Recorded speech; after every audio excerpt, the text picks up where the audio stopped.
Welcome in to the College Big Board first mock draft of the year. And John, we're not playing around. We have orchestrated a live mock draft with 12 patrons, analysts, fans from around the Twitter sphere here. I am so excited to jump into it. The way this is going to work here is we're going live in about 8 minutes here, 1 minute per pick. I thought we'd lead off this episode with a little bit of strategy, a little bit of how we would approach a mock draft. And of course, John, I'll let you also talk a little bit more of an overview of the format we're playing with. Yeah, thanks, Matt. And all the viewers, all the people signed up on the board channel to draft with us. We are so excited. Thanks for watching. Thanks for joining us on a Sunday night. What we did is we're going to have a 13-round mock draft. And how we set up the league, I'm going to go over it. So if you are new to this format or you want to play college fantasy football, you can use this as a skeleton to form your own league. What we're going to have is we have 2 quarterbacks in the starting lineup, which seems to be the industry standard for college fantasy football, 2 running backs, 3 wide receivers, 1 tight end, and then we have a flex position that includes the tight end. So we have a starting lineup of 9 players. So then we're going to draft 4 reserve players tonight. What we have is passing touchdowns are 4 points. So some leagues have 6-point passing touchdowns, which tends to be the industry standard that we have 4-point passing touchdowns. 6 points for a rushing or a receiving touchdown, which usually gives a little bit more of a benefit to your PPR or to your dual threat quarterbacks. Now, to give the receivers and the running backs and the tight ends a boost, we are doing a 0.5-point PPR tonight. So I tend to play in mostly 0.5-point PPR leagues. Obviously, there are leagues that do full-point PPR in college fantasy football. But we wanted to get together tonight. This is going to be my 9th draft of the season, everyone. So I've done best ball, I've done mocks, I've done some leagues already. So we're getting together, see how people are thinking. And I don't think I know anyone. The only one I know in here is Matt tonight. Oh, and I have a partner from Fantrax, a new writer, Ryan. He's joining us tonight. Just joined the Fantrax writing team. So I basically have 10 players who I don't know how they're going to draft. That is one of the most exciting things about college fantasy football. If you're drafting with people you're not familiar with, or they're using different player rankings, there can be some chaos, Matt, that happens in a live draft or any CFF draft. And I love that because someone might obviously value a player more than you do. Everyone, I have the 2nd pick overall. Matt has the 9th pick overall. So we're going to go through all 13 rounds and assess the players with you. Now, John, first off, in general, when you're prepping for a CFF draft, a college fantasy football draft, what's your general approach to it? You know, if our listeners have only done one, maybe they've never done any, either in their life or this year, what's just your general prep to get ready for it? Is it similar to an NFL fantasy football draft? No, it's a lot different. There's 130 teams.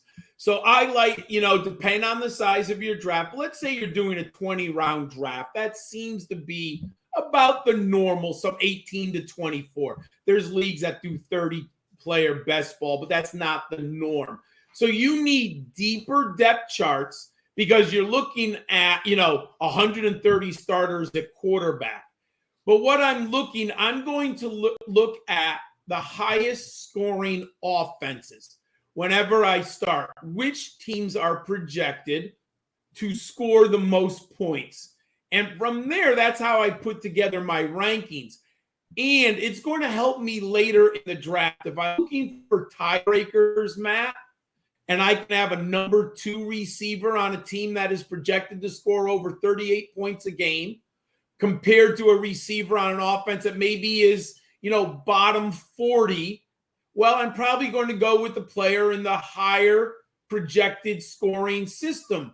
So you've got to know, I would say, the top 25 offenses in the nation to really help you with college fantasy football. Where the NFL, I'm not, obviously you don't necessarily want to draft the bottom 5 offenses, right? But you could still have a productive player on a terrible offense. In college fantasy football, Matt, it is hard to find a productive player on a bottom 5 offense. You might, but sometimes they just get blown out of games. So I'm going to start with the better systems, the better schemes. So as an example, Mississippi State. We know Mike Leach quarterbacks. They're going to throw the ball anywhere from 500 to 600 times, if not more. So we're going to look at Will Rogers as a highly ranked quarterback in that system. All right, John, we have about 2.5 minutes here before our live draft kicks off. We'll then be going a minute per pick. The way it'll work here is we're basically going to go pick by pick. We're going to try to keep up as best as we can, give analysis, honest reactions. The reason we wanted to do this as a live mock draft, originally we talked about it as a slow mock draft, but we really sat back and said we want to give some honest reaction here. We want it to be a little entertaining in that way. So we're going to go pick by pick. Of course, we'll spend a little bit more time breaking down our own picks as we go through, but we're hoping to really take time to point out strategy and trends throughout this. So whether this is, like John said, your 10th draft of the year, your first draft of the year, I'm in between there. This will be my 5th, I think, and I'm doing another one right after this. So I'm doing 5 and 6 back to back because this is CFF season for me. So that's just an overview of the way we're going to actually approach it here. But quickly, John, before the clock actually kicks off, you're sitting here at the number 2 spot. I bet I see Kobit's in the draft room here who's drafted number 1. They're probably watching live here on YouTube as well. So maybe you don't want to give out too much information, but what's your general approach here if you're at the front of drafts with the 1, 2, 3, even 4 spot? Before I look at a quarterback, Matt, I think there are basically 3 no-brainer players at the top of the board. JSN, wide receiver, Ohio State, Bijan Robinson, running back at Texas, and Trevion Henderson, running back at Ohio State. Those to me are the big 3. They've kind of become consensus top 3. After that, I can begin to analyze the quarterback position in regard. But I'm not looking at the quarterback unless I get picks 4 or later in the draft.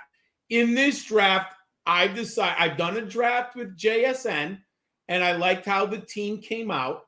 But one of the things I'm going to try tonight is I'm going to draft one of the 2 running backs. And from there, I'm going to see what is available for me. And on this, if someone's watching as we're drafting, Matt, I'm totally cool with that.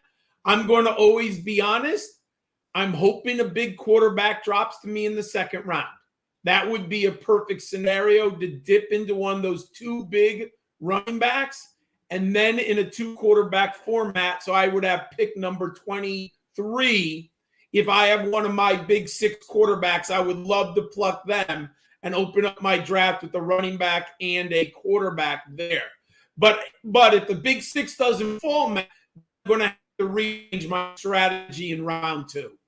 All right, and here we go. The draft is officially kicked off on the clock here. If you're watching on YouTube, I love it. You can drop some comments not only in the YouTube chat, but you can also see that our chat is going off the board here on Fantrax as we're screen sharing and you can see it. And John, a surprising pick right off the bat. Kobit, maybe an ode to the thumbnail on the YouTube video, takes Rasheen Ali 101. I mean, he's helping me out with the marketing. Now, Matt, I don't think I've seen Rasheen Ali go first in any of the previous 8 drafts. And I wanted him at 109. I thought I could get him at 109. And he'd usually be going off around pick 7 to 12. So you were right to kind of target Rasheen Ali at that spot. But he left me Bijan Robinson. Now, this is fascinating, Matt. I've seen Sam Hartman skyrocket up these draft boards. He went 3rd in this one. I'm not willing to take Hartman that early. But Matt, now I'm absolutely shocked here. We have gone 3 quarterbacks in the first 6. So value is CJ Stroud. clearly dropping. Yeah, value is dropping at the quarterback and the running back position. Whoops. Our dogs are excited about the quarterbacks And being as selected. we, John, before we actually, keep going through here, I'm about to be on the clock, but just a quick recap here for folks who are listening and not watching. Rasheen Ali, 101. Bijan Robinson was John's pick at 102. As he alluded to, that wasn't a big shocker pick. Sam Hartman went off the board 103. That's a little bit of a surprise pick, not totally outside of the realm of ADP. Travion Henderson, 104. I love Travion Henderson at 104. I would have taken him as high as 102, even 101 potentially. Bryce Young, 105. And then Malik Cunningham, 106. So 3 quarterbacks, 3 running backs off the board here. I certainly, Brendan Armstrong off the board here at 107, another quarterback. I got to tell you, there it is. I was just about to say I wanted CJ Stroud, and he comes off the board just before my pick here at 108. So now I'm left to look at the room here. I don't love my quarterback options that are still on the board. Oh, I'll talk, Matt. I have never seen a draft, and this is a 2 quarterback draft. I have not seen yet 5 quarterbacks go that early. Matt goes into the running back. Tell us why you took the Central Michigan runner, Matt. I went Lou Nichols here at 109. I thought I was going to get Rasheen Ali. So in my head, that I was building my team around a high volume Power 5 back. I think Lou Nichols, if he's not my first or second round, if he's not my first round pick, I'm targeting him in the second round. I was hoping to get a quarterback with the way the run went, but it felt a little rich for me. So I went for value over position here. I'm perfectly comfortable waiting on quarterback if we have to get to that point. And Caleb Williams goes 110 right after me. Matt, that might be so far in my book the steal of the draft. Caleb Williams is my 4th quarterback on my board. And right now he went off 1, 2, 3, 4, 5, 6 quarterback in this draft. The quarterback for Lincoln Riley has been gold over the last 6 years, from Baker Mayfield, Jalen Hurts, Kyler Murray. It has been a bounty of fantasy points. The young man played for Riley at Oklahoma last year, transferred to USC. Great pick at number 10. Yeah, it's certainly hard to argue with that system, right? Yeah, it's hard to argue with that system. Comes off the board at 111, another running back. Now, John, seeing what happens here at 112 potentially, Jordan Addison, wide receiver off the board. I was going to ask you if you felt comfortable with no wide receivers off the board, but we have the 112 here doubling up with Jordan Addison, and then at 201, Jackson Smith and Jigba. Coach V coming in with a very interesting start here with the double wide receivers. Matt, I'll say this. I've seen a lot of experts at the end of the first round double tap at the wide receiver, A.T. Perry, Jordan Addison. I have never seen yet at this point, I have not seen JSN drop that far. So that is unbelievable. I mentioned at the beginning of the show, he is a top 3 pick. I've seen people draft Cedric Tillman and Xavier Worthy on the turnaround.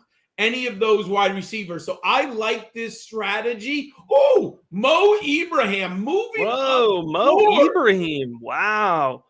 So I think Matt's on the clock, so I'll let Matt think and debate here, everyone. Mo Ibrahim, who was, Matt, in the beginning of the draft season, he was like a 6th round pick.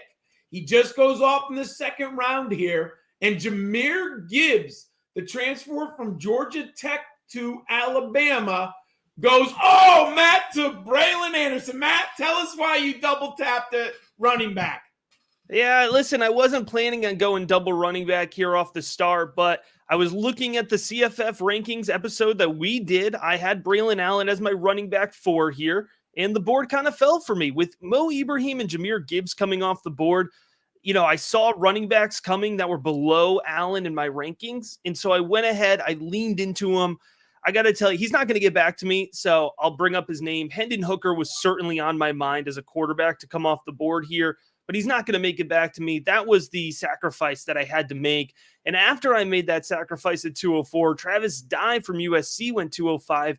Jake Haener, the quarterback from Fresno State, went 206. And Frank Harris, the dual threat quarterback from UTSA, goes 207. And another quarterback here, Hendon Hooker, at 208. John, we now have 3 teams that have double tapped quarterback here to start. Matt, this is very common. Why I wanted to do this draft is I've been drafting with experts all off season. And now we are drafting with CFF players who just want to learn the game and are members of our community. Tanner Mordecai, Frank Harrison, Jake Haener. I have never seen them go off in the second round. But people like to push up the quarterbacks. Now, I'm up here. I really would hope. John is up here. 209 was Zach Charbonnet. 210 was Tanner Mordecai. Zach Charbonnet, the running back at UCLA. Tanner Mordecai, the quarterback out of SMU. Both guys that we talked about in our positional preview episodes for sure. Absolutely. I think we talked about most Perry. A.T. Perry at 211, John. This is unfair. This is unfair. I have never seen him fall out of the first round. He's often on that turn. I have him, I believe he's my number 2 tight end. Sometimes when I do so many rankings, I'm doing Scott Fishbowl and this, I forget. Yeah, he's my number 2 my number 2 wide receiver. Matt, the running backs have been gobbled up. With Travis Dye and Zach Charbonnet going off, I decided the value was at the wide receiver. So I was going to go there. Oh, I wanted Sean Tucker, Rashid Ali. John gets sniped on the turn here. Will Rogers goes at 212, and they follow it up with Sean Tucker at 301. So I'm going to do something different. I don't love the running backs here. John's tilting. All the quarterbacks I'm interpreting. have been taken. So what? I'm interpreting this as a tilt. Oh, all the quarterbacks that I love, I'm going to wait and dig deep. So I'm going to take the tight end that I'm madly in love with right here. 3rd round, I'm going Michael Mayer out of Notre Dame. So I have my top running back. Yeah, go ahead. My top tight end and my number 2 wide receiver, and I'll seek value at the quarterback position later. I love that. I can't wait to see if this starts a run, right? I think in every draft that I've seen. So there it is. There it is, Brock Bowers. I was going to say, I was mid-sentence. In every draft I've seen, Brock Bowers goes no more than 3 picks after Michael Mayer. Like, people decide that it is time to draft the tight ends at that point in time. So Michael Mayer went 302. Mitchell Tinsley, the Western Kentucky transfer to Penn State, goes 303. Brock Bowers 304. Tank Bigsby 305. Nathaniel Dell, the wide receiver out of Houston, who we talked about at length in our wide receiver episode, goes here at 306. And so we're starting to now see a more full build out here from these rosters. The dominoes start falling. Yes, Baylor Bears in our chat here mentioned that it starts to feel like the dominoes of the draft really in round 3. I think this is where things start to get really wide open feeling. Well, we've had so many different – I've not seen 4 teams have double tapped at the quarterback position in the first 2 rounds. I have not seen that in any of my CFF drafts. So that is kind of surprising.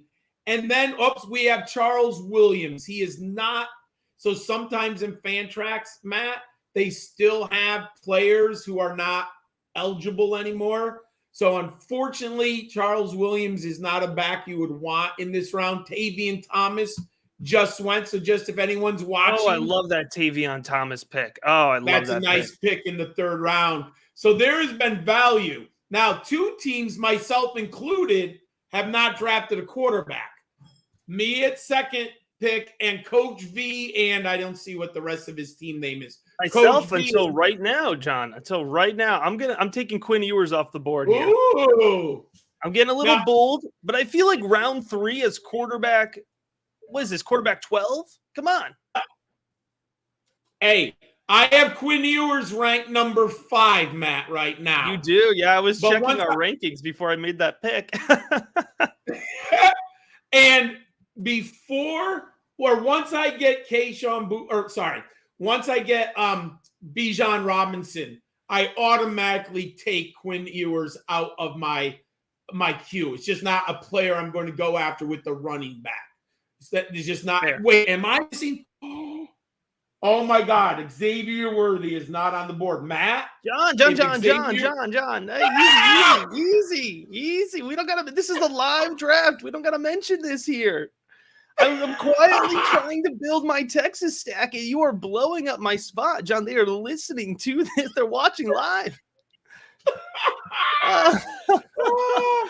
Oh man! I'm just looking through my wide receiver.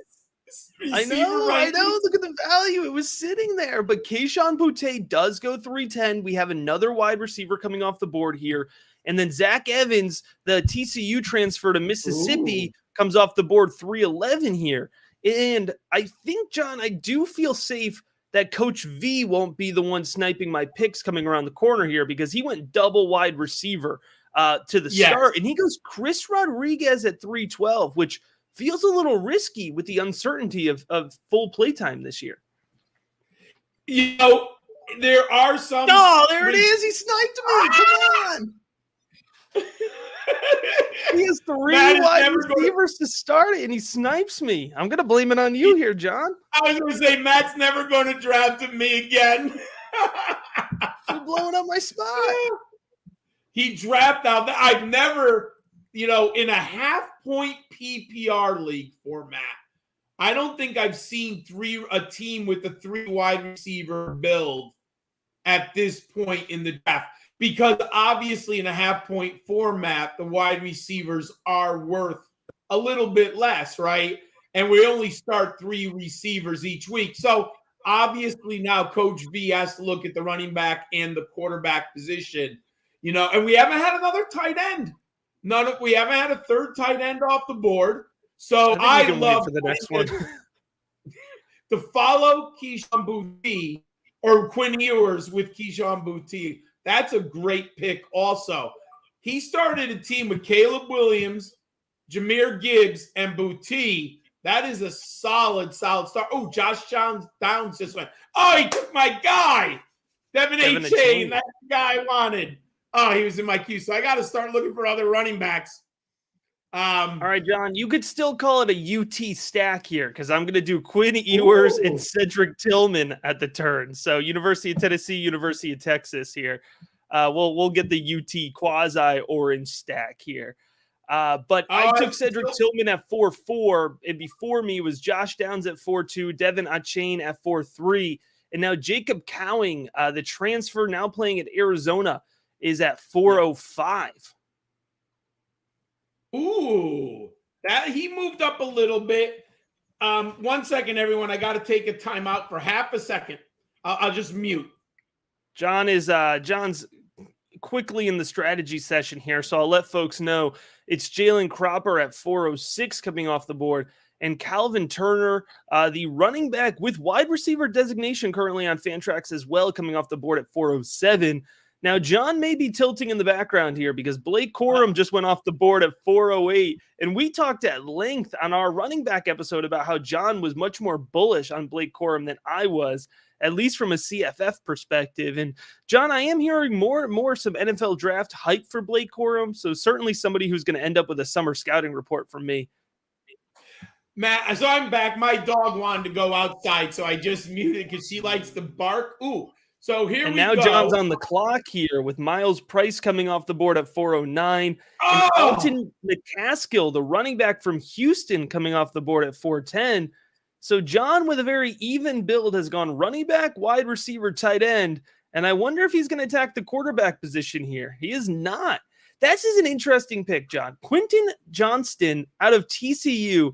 I'm very intrigued by this because I don't trust the TCU offense as much as I like Quentin Johnston, but I respect your opinion. So I want you to tell me about this pick.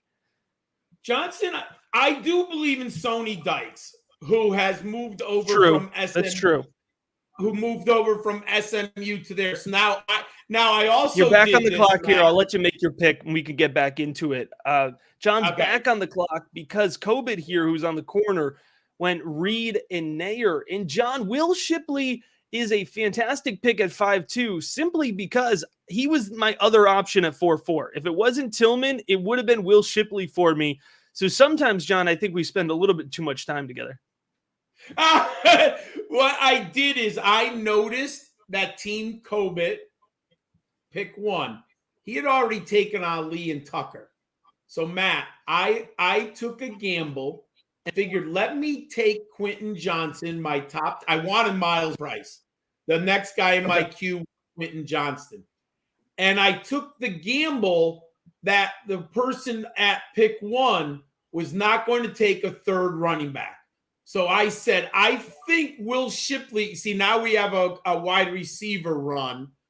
I said, I don't think Will Shipley he'll be available. I don't think he'll take him. So I rolled the dice a little bit and it worked for me. But it's very important on the ends to watch what your opponents are doing to see if I have to take a certain position. And that's why I took Quentin Johnson there. Normally, I probably would have taken Shipley before the receiver, but I felt like he was not going to take him there. All right. And coming off the board after Shipley was Dante Cephas at 5'03", the wide receiver out of Kent State. Marvin Harrison Jr. out of Ohio State, 5'04". Jackson, the wide receiver out of Washington State here at 5'05". Dwayne McBride, the running back out of UAB at 5'06". Zachary Franklin, the UTSA. Is that the UTSA stack? No, it was not. It was almost the UTSA stack here. Taken at 5'07". Spencer Sanders at 5'08". He's going to pair Sanders with CJ Stroud. And then I am back up here at 5'09".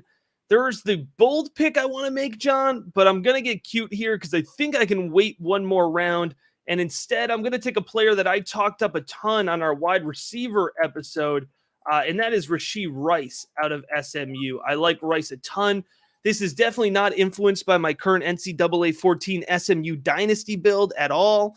However, I was tearing it up with Rashee Rice for all one listener who cares about that. So we're going to see here as 5'10" is up on the board here. It's Griff OSU. I don't know if it's Griffosu or if it's Griff who really likes the Buckeyes here, but it's an interesting build. We have Caleb Williams on his build. Jahmyr Gibbs, Kayshon Boutte, Devin Achane, and then Dylan Gabriel at 5'10". John, this is a good CFF roster. I think it'd be a better Devy roster. It is a really nice when you get Dylan Gabriel in a 2-quarterback league. Oklahoma, who he had an unbelievable 2019 and 2020 seasons as a freshman and sophomore at UCF. Unfortunately, I think he played 3 games, got hurt last year, and now he transferred to Oklahoma to ironically replace Caleb Williams. I like Dylan Gabriel. Everything I read, Matt, he's been a leader. The teammates like him. The coaching staff likes him. I think that's a very solid roster he's put together at the 10th spot in the round here. And it's interesting for Devy, right? Very interesting. He got my quarterback 8, John. It was my Dylan Gabriel's my quarterback 8, your quarterback 10, our consensus quarterback 9. And quickly looking at the board, it looks like he got a maybe 12th or 13th quarterback off the board here. It's a good value. It's a good value pick. Oh my here God, with Dylan Gabriel. Yeah. Oh, you know what? I'm paying it every time I look for a player in the queue, they're already off the board. I got to pay attention to the board. I was looking for Dwayne McBride, and there he is. There you go. No, you missed Dwayne McBride. He got snuck in the middle of a wide receiver run in the middle there. Adrian Martinez goes off the board at 5'11". So that team, Team A, very creative name here from Team A. They started off with Deuce Vaughn, Mo Ibrahim, Zach Evans. Then they went Josh Down and Adrian Martinez. So it'll be interesting to see, John. And Coach V, who's drafting right after him, just took Grayson McCall. Both of these teams waited 5 rounds to take their first quarterback. So it'll be interesting now to see how they supplemented here in a 2-quarterback league. So you do have to start 2 quarterbacks each and every week. I'm going to be the last guy to tap a quarterback. That's true. Yeah, you're sitting there without one.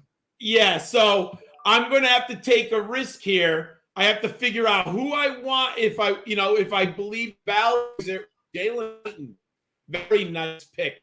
Let's see if Team A takes another quarterback. There are definitely quarterbacks available who I like. Yeah, there's one I'm looking at. There's one I'm looking at, so I would love if they did not take him.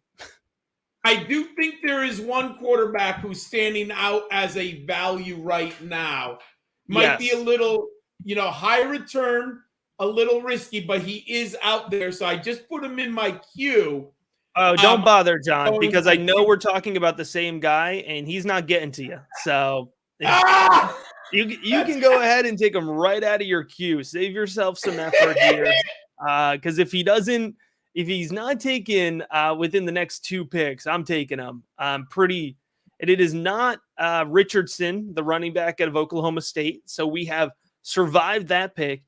Richardson is a really great example of that scheme pick, right? The Oklahoma State has just been known, if it's Chuba Hubbard, if it's Jalen Warren last year, to just absolutely feed their running back. So I like that pick, in the 6th round, leaning into a scheme pick like that, even though we don't know too much about Richardson yet. I think that's that's a good point in time to be making those types of picks. Oh, absolutely, my friend. There's no question about it. I mean, so the depth at running back is coming off the board, right? Ooh, Marvin Mims. I was just put him in my queue. Well, John, we're gonna have to see. We're gonna have to make sure that we were talking about the same quarterback here. That's gonna be coming out of your. Is he not in the system? He's in. Well, the one I'm thinking of is in the system.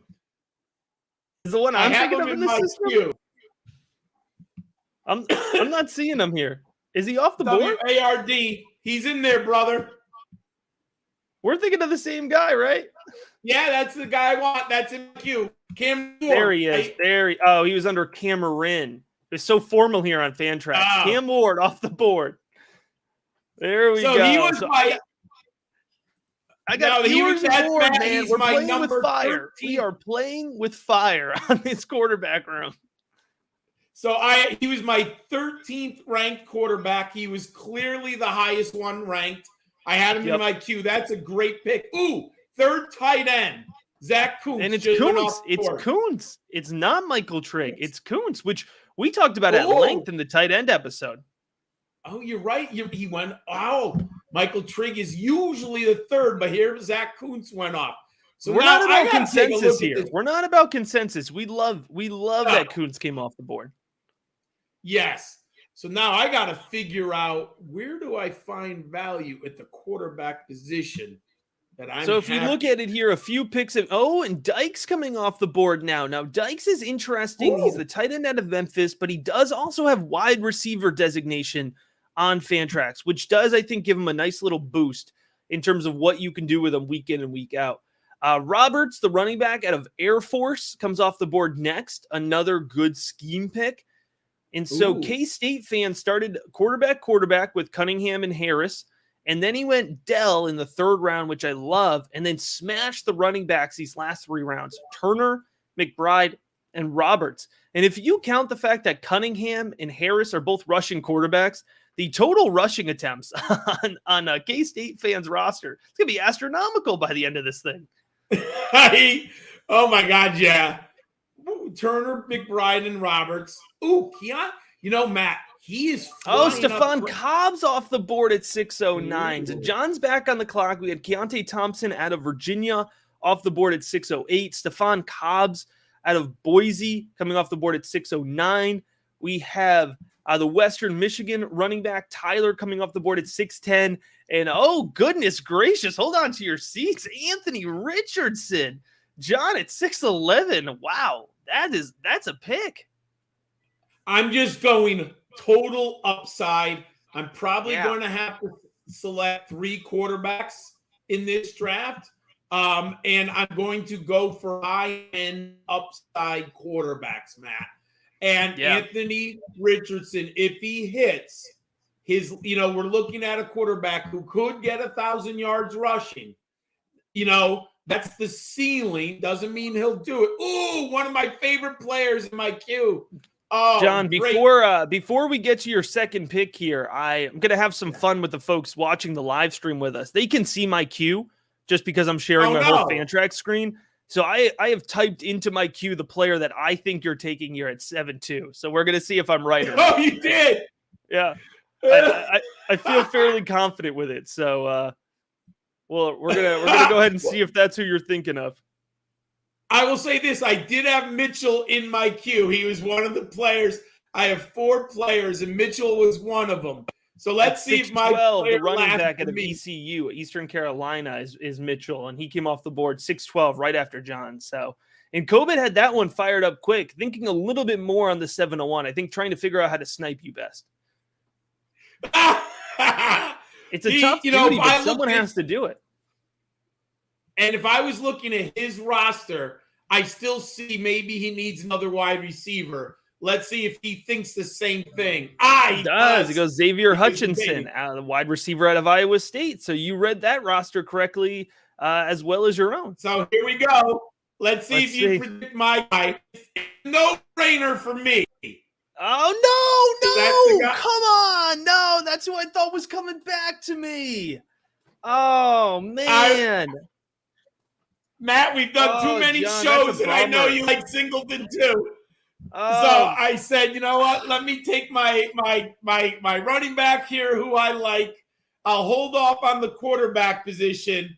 So I took my running back who I like for a flex starter. My own co-host. Wide receiver. Matt my needs own a secondary cover. So we followed Ryan O'Keefe at UCF and Colin Shealy, Kent State. That's a really nice. Now, here we got value. Parker Washington in 7-5. I love that pick. And Dontavian Wicks. Did he have? Oh, too bad he didn't have Brennan Armstrong to see if he could pair up. Now, I'll give a hint here. What I've been doing, K-State fan, I don't know if he's live or watching, I would be targeting Marshawn Ford, the tight end, because he's a reasonable tight end that you can get for value, and you're putting your tight end with your quarterback. I love to do that sneakily in a draft.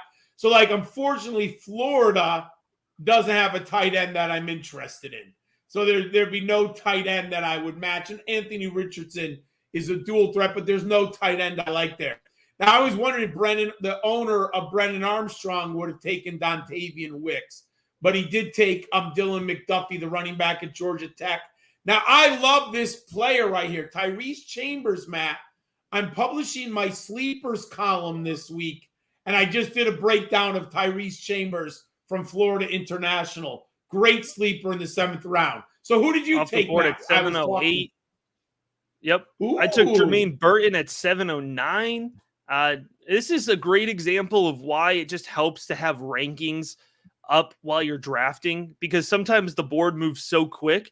And, certainly this is no knock on Fantrax. Any site that you're drafting, NFL or college, the ADP is always going to be skewed, right? Or however it's organizing. So, John, I had our consensus rankings here up on the side. I looked, and you have Burton at 10. I have him at 11. He was our consensus 9, and he was floating around here in the teens, probably the 20s for the wide receiver. So that was just a good example of it's helpful to have your rankings up. We are adding the CFF rankings onto the Notion pages here for people who are patrons at patreon.com/rookiebigboard. So it's just always helpful to have those rankings on the side. And my Jermaine Burton pick at 709 was followed up by Byron Cardwell, the running back out of Oregon. Remember, Cardwell now has that backfield to himself with Travis Dye heading to USC. Speaking of the Trojans, at 7-11, Mario Williams out of USC went just with that pick after Cardwell at 7-11. Now, John, before I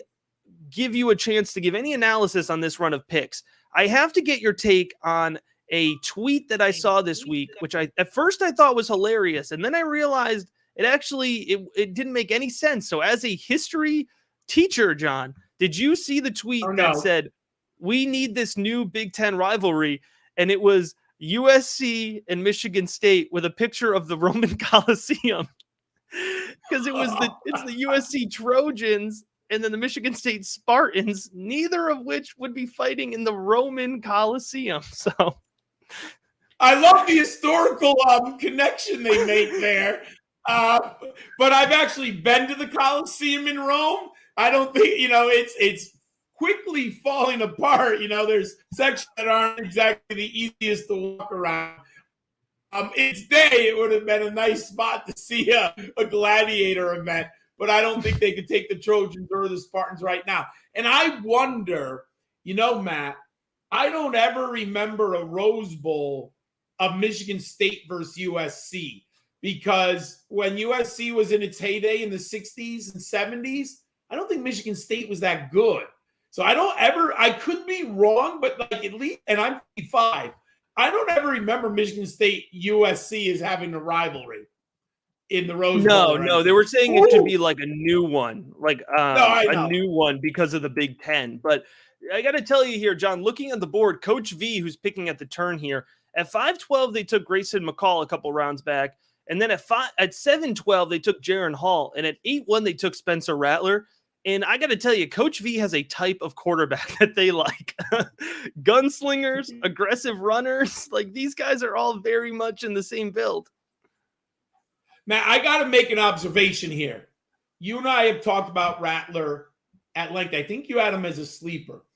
And I believe there's value in best ball drafts also in Rattler. I've been getting him in round 15 because the experts are so down on Spencer Rattler in the Devy and the college fantasy football community. I think in drafts with people who are liking to play, I think Rattler's going to go up. You're up next, so I'll keep talking. I think I am on the board. Yes. I think the average fan has Rattler higher than the experts. I've never seen Rattler go off that early in any draft.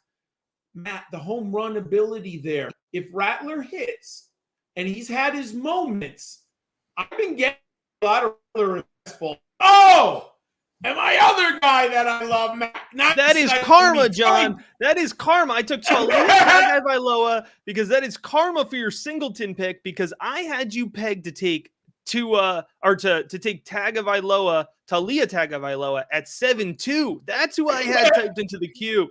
And so I got you on the turnaround here. Real quick, before we get into a little bit of research that I did, Mick Williams, the running back out of Baylor, went 802. Jabari Small, a very good pick, running back out of Tennessee, went 8-3. I took Tagovailoa at 8-4. Cooper, the running back out of Kent, went 8-5. And John, I did some research here, pulled up our stats department, and 1988 USC played Michigan State in the Rose Bowl. Michigan State won 20-17. However, perhaps a better suggestion for a rivalry, UCLA and Michigan State played in the Rose Bowl in 1954, 1956, and 1966, of which Michigan State won 2, UCLA won 1. So maybe that's the rivalry we should be looking for. Bring it back from the 50s. You're right about that. And that's fascinating, Matt. I don't remember that USC Michigan State game at all. Like I wonder what I was. I was in college, and I've seen most of the row. I haven't seen everyone, but I've seen a lot. I don't remember. Maybe I didn't watch it that year because the MVP, John. The MVP was Percy Snow, linebacker, the running back, Michigan State. How many yards did he have? Over 150. He was a pretty good running back. Linebacker. Oh my God. Percy, a linebacker, got the MVP in the Rose. He had 17 tackles and he forced 5 turnovers. Oh my goodness. All right, back to the draft here. John's on the clock. I'm going to let him pick. We'll recap the draft. We'll come back from our history lesson here. Hall out of Northwestern. A running back. We had a full running back run. Jacovius Marks, who I love a lot, out of Mississippi State, 8-7. Frank Gore Jr., Southern Miss, 8-8. Jordan Mims, who we talked about at length, back and forth, debated in our running back episode, off the board at 8-9. Rudolph, wide receiver out of NIU, Northern Illinois, at 8-10. John took his guy, true to the brand there, with Zay Flowers at 8-11. And then sneaky Kobit, man. I know we keep talking about this team, but I thought I could get that that Jarrett Talia stack at 8-4 and 9-9, so I don't get my Terp stack. He takes Dorian Thompson-Robinson, the quarterback, who I have to imagine was at least in John's queue here, coming up with 9:02. John is back on the clock. He has continued to fade quarterback outside of a risky Anthony Richardson. Anthony Richardson, by the way, was so risky, I just did something weird with my hands. I made like a hand motion for risky. I don't know what that means, but that's how nervous he makes me. And he's going to continue to fade the quarterback position. He takes Jennings, the wide receiver out of Old Dominion. And then Brant Keithy, the Utah tight end, comes off the board at 9-3. So we have two Old Dominion players off the board here. And do not sleep on the Monarchs, man. They won 6 straight to finish last year. Their offense came alive. And we have Jennings, who I remember was a weekly play for me in DFS last year. He was almost like Ryan O'Keefe, like a plug and play value. And there's no reason to think he's not going to come back and do it again. Finn, the Toledo quarterback, off the board here at 9:04. John, a lot of picks have come off the board, focusing really on this wide receiver run in the middle of the 8th round. Mims, Gore, Marks, Hull, Cooper. Anybody jump out to you in particular out of that group? I mean, I think right now, Mims is to me, the player that I want. I have him in my top 15 in the running backs. If it was a full point PPR, Marks would be more interesting to me, Matt. In a half point PPR, Jaquavius Marks, Mississippi State, falls down the board a little bit. Oh, Will Levis went. One of the players I was looking at for one of my quarterbacks. Third. Is this a point per banana peel league? Ah! I got to end the slide here. Yeah, I have to end the slide. Give me Michael Trigg. I mean, I'm just sitting here and I'm saying I got to take the tight end value. Matt, I was going to say, I didn't want to ruin this time because I was going to say that there is no bigger value on the board than Michael Trigg. He is mostly ranked 3rd tight end. And in this draft, let me see, 1, 2, 3, 4, 5, 6. So you got him as the 7th tight end here, which is a no-brainer, Matt, in the 9th round. I have not seen him last that far in any of the drafts that I've partaken in. So that's it feels like a great value here. John, again, this is not to repeat my point here, but whatever rankings or pre-draft list you're using, I think you get into the draft and you lose, you see Dykes and Kuntz come off the board, and maybe you mentally said, Trigg must be gone already. It's always worth typing it into the queue just to make sure that your player hasn't gone, especially in CFF where it feels like there's just a lot going on throughout your draft, right? Like a CFF draft can almost feel overstimulating at times because there's so many directions and so many builds you can go in. You know what I mean? So it's really helpful to have that sheet. Like I double checked my rankings, I double checked the queue, and I'm looking here like, man, I nothing against Keithy. I love watching him play, but I'm like, he's coming off the board, and Michael Trigg's still there. Matt, I'll say this: I've hosted or co-hosted NFL draft and college fantasy football, and there is nothing more overwhelming than the college fantasy football live draft because the lists are so long and it's so easy to let them. It's so easy to let them. What happened? Demas is gone. I lost my Maryland stack. I really thought I could get Demas if I didn't get Jarrett. Team A sniping me. Oh, geez. I think we need to do a little bit of a recap here, John, because there was a run of picks in between my pick. We had Sam James, the wide receiver from West Virginia, come off the board at 9-7. I'm pretty sure Sam James is the lead wide receiver for the Mountaineers. So even if he's not necessarily the most exciting, it's good to get a lead wide receiver in the 9th round. I think that's a nice pick by Ingle 5 David. Baydun out of Eastern Michigan, wide receiver at 9-8. I took Trigg at 9-9. Robinson out of Mississippi at 9-10, the wide receiver. Cameron Latu, the tight end out of Alabama, coming off the board with pick 11 in the 9th round. Austin Stogner off the board, tight end out of South Carolina. So Coach V on the turn here has stacked Rattler in the 8th and Stogner in the 9th. Came around on the 10th to Cameron Peoples.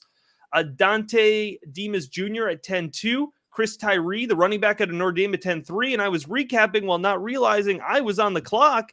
So I am going to quickly, hopefully I got somebody here. Kamar Wheaton. I'm going to take Wheaton out of SMU. Former 5-star, didn't play in his first year at Alabama like every other running back here. It's also good to have a panic pick at all times because sometimes you talk through all but 20 seconds of your pick and you got to type something in the queue real quick and hope he's available. I have to, one of my new teammates at Fantrax, he's in the draft with us, and I have to apologize. I pronounced his last name wrong. It's Cobbett. So, Ryan, I'm sorry that I pronounced your name wrong. I apologize for that. I went off the top of my head. I should have looked. He just joined the Fantrax team, and he's just sent me a message. I'm like, oops. So I apologize, Ryan. I hope you're enjoying the draft. I don't actually know what team Ryan is. He might be Coach V, but I'm not sure. Well, you said his last name was Cobbett, right? Yeah. Oh, he's at the top. Then he's won. He's pick one. He's the one who's been sniping. Oh, there he is sniping. A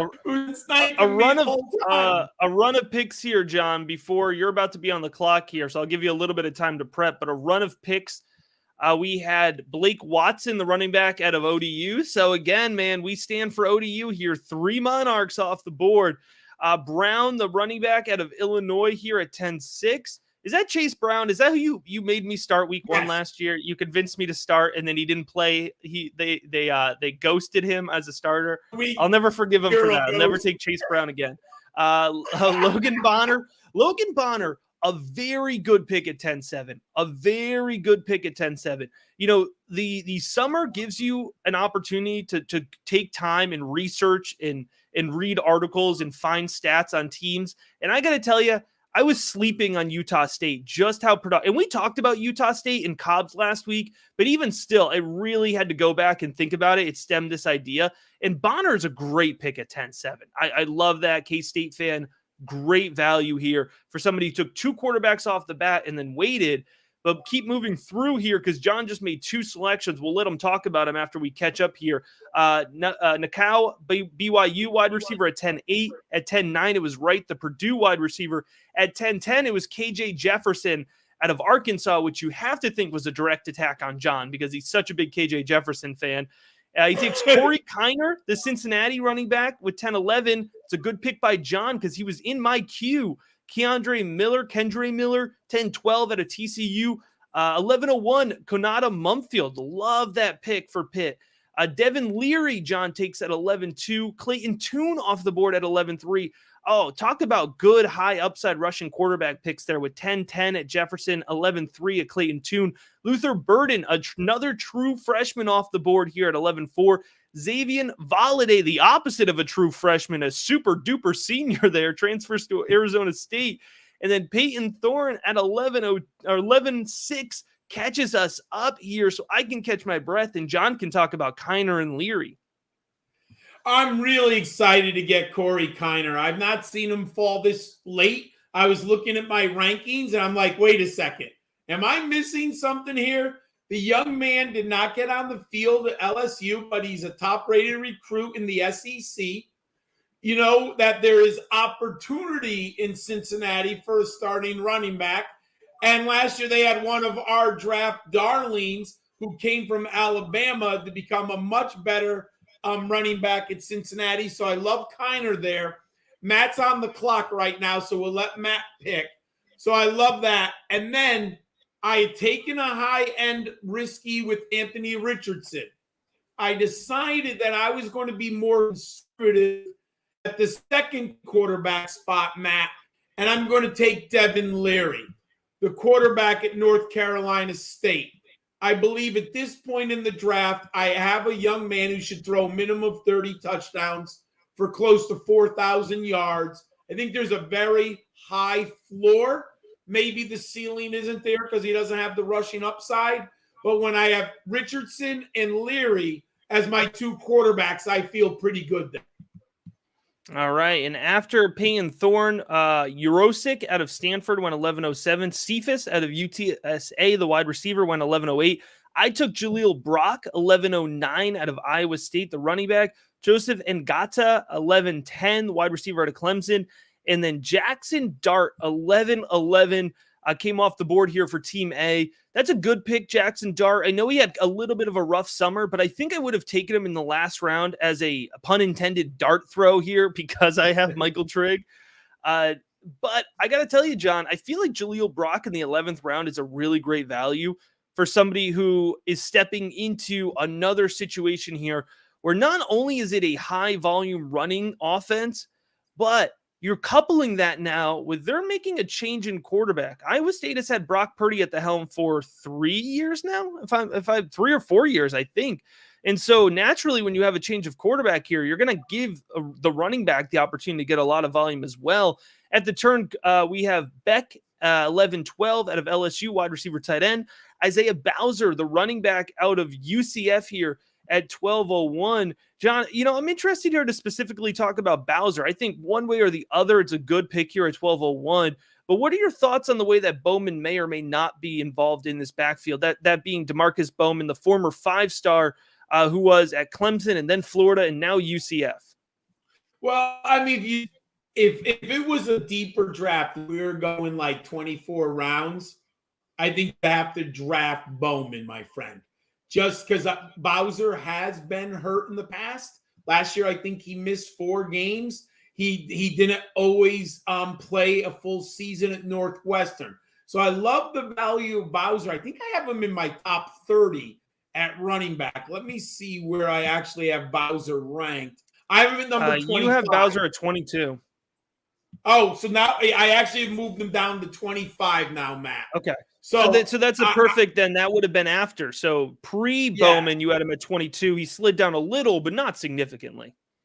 No, not significantly. So I think Bowser there. Then I would back him up with Bowman later, like around 19 or 20. I mean, depends on how your board's coming around. So that's how I would look at that one there. Now, this is interesting. We have Adrian Martinez, Jackson Dart, and for his third quarterback, he takes Chase. I think it's first Chase Bryce of Appalachian State. Ooh, Jaleel Billingsley goes off the board at 12-3, the pick before me. And I think this player is still on the board that I want. Let's see. Maybe not. No, he must be off the board. Is Stripling off the board? No, he should be available. Oh, there he is. Oh, it's Stribling. Stribling. I put a P in there. Stribling. All right. So I'm getting to get the Washington State wide receiver off the board here to pair with that. To pair with Cam Ward. I didn't even realize I had the stack. There you go. Stack, but I love it. Oh, there we go. That was one of the players I had in my queue. And Matt just did something. When you play college fantasy football, Matt, we're talking about thousands of, or at least hundreds of last names. And it happens sometimes when you type in the wrong spelling. You're like, where are they? Where are they? So, and then once in a while, Fantrax doesn't have a player in the database. So if you've done enough drafts or you played on Fantrax, sometimes the player won't be available. Now, I had Sam Laporta in my queue if I want to take a double tight end. I don't know if I will because we're going only 13 rounds, so I have 2 more picks. I may or may not, but I did have Laporta was one of the players who I had value at the tight end.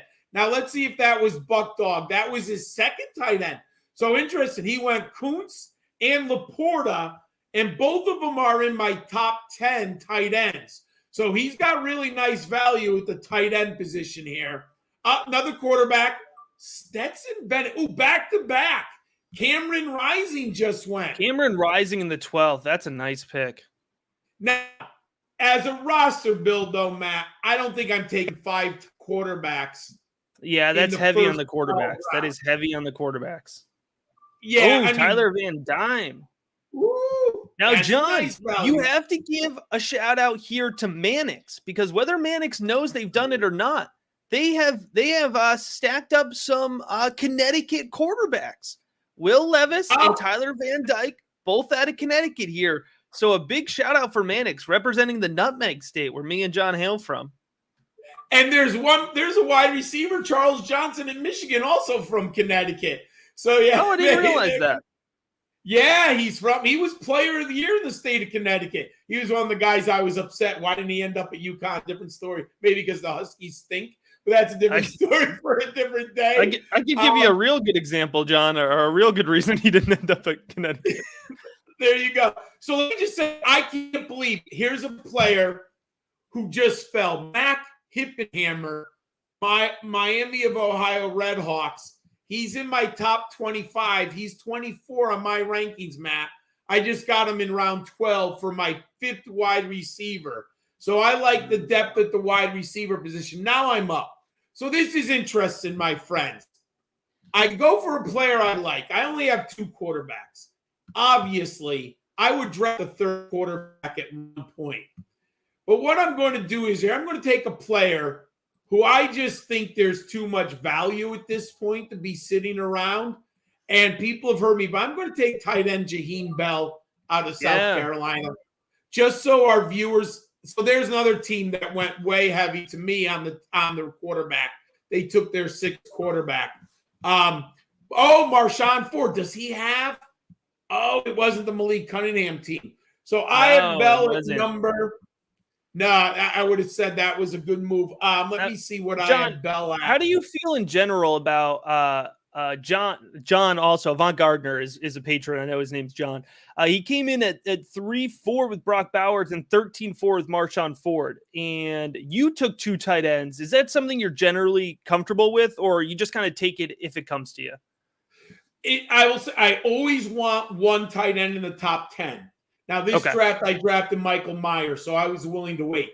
But what happened, Matt, I have my number 7 ranked tight end sitting there in round 13. I can't let anyone else get that value, so I would have taken him in any league because there's always injuries. And what if you have a flex position? You could theoretically play 2 tight ends. So I can't let a top 10 player at a position fall that far down the board. That's why I took him. I could have also had Marshawn Ford. I just want to take back. Either one would have been fine. I was hoping that the person with Cunningham would take Marshawn Ford so weak, but they took 4 quarterbacks to close out. And obviously they must have gone on auto draft or something at the end here because no one who was actively drafted would have taken 4 quarterbacks in a row there. You just don't need 4 out of, and there's value in all the other. Listen, a mock is a place to try new strategies, but that feels like a bold one. That feels like a bold one. That's a very bold draft strategy. There's no question about Pushing that. The pool. Listen, a K-State fan, they gotta, they're used to going for it. All right, they got a little risky. They got Adrian Martinez. They're getting ready to. Merriweather for UMass here at 13-7. That's a good pick. That's a high volume pick. We have Aiden O'Connell here at 13-8. There's somebody here, John, who I think I'm up here at 13-09. There's a player that I want to pick with my heart, and then there's a player who I think is a better pick, and I think he's still around. So I'm going to go with the player who is probably a smarter pick, and that's Titus Swen out of Wyoming. Still on the board here at 13-9. I think that's a really good spot. Another scheme pick here, potentially very high volume back. The guy that I was going to go with my heart was Pat Garwo out of Boston College. Once I saw the UMass pick, I wanted another Mass pick, but I decided not to. At 13-10, we have Emeka Egbuka. Morton, the quarterback out of Texas Tech, is an interesting choice here at 13-11. We only have 1 pick left here, John. The final pick of the draft is Brandon Presley, wide receiver at Oklahoma State. So that is 13 rounds. We, of course, wow. I mean, what a draft, dude. I feel like that was a marathon going through here. Wow, what a good lineup coming through. We will certainly be sharing out the draft board in the Discord, on Twitter, all that good stuff here. But, John, before we wrap up this thing, it's been a longer than normal episode, but I just quickly, your immediate reaction to your own draft. Are you happy with it? What would you do different? I might have taken a quarterback a little earlier. I can't let Michael Meyer fall much further. So by doing that, it opened me or kind of pushed down the board the quarterbacks for me. And I was comfortable, but I'm not in love with Richardson and Leary. There's obviously risk right there. But the quarterbacks flew off this draft. So I would like to maybe instead of Shipley or Johnston, maybe I should have taken a quarterback earlier, like a Quinn Ewers, a Cameron Ward. But here's the thing that keeps baffling me. I've done this twice now. Once I take Bijan Robinson, I'm not taking Quentin Ewers. Yeah. Maybe I would have gone Trevion Henderson and then gotten Ewers later, because I do realize that I can't take the two Longhorns at the same time. Now, I did not expect that many quarterbacks to go off. But other than that, I like the wide receivers a ton. I think I got 5 of them in my top 24. So I'm very happy with that. I got 3 running backs in my top 30, or top 20, 4 in my top 30. So I'm happy with that. Obviously, the quarterback position is what I'd have to work on. Yeah, I will say, John, my draft was absolutely perfect. I love it. I wish this was a real league, because I would definitely go undefeated and win it. But no, in all reality here, running back is not my normal start, but that's what you got to do in a draft sometimes. You got to pivot, you got to roll with it. And I think for not getting my ideal start here, I really love my team. I love the values that I got rounds 8 through 13, really. And that's what's going to determine for me how much I love my team. That being said, John, I'm a degenerate. It's sicko season. We got to finish up this podcast episode, because I have a real draft that I'm doing here in 3 minutes. So we're going to go ahead and wrap this thing up here. I appreciate everybody listening, watching on the live stream. We don't always do live streams, so I appreciate you checking it out. As always, patreon.com/rookiebigboard. We'll have our CFF rankings up there very shortly. We appreciate you checking out this episode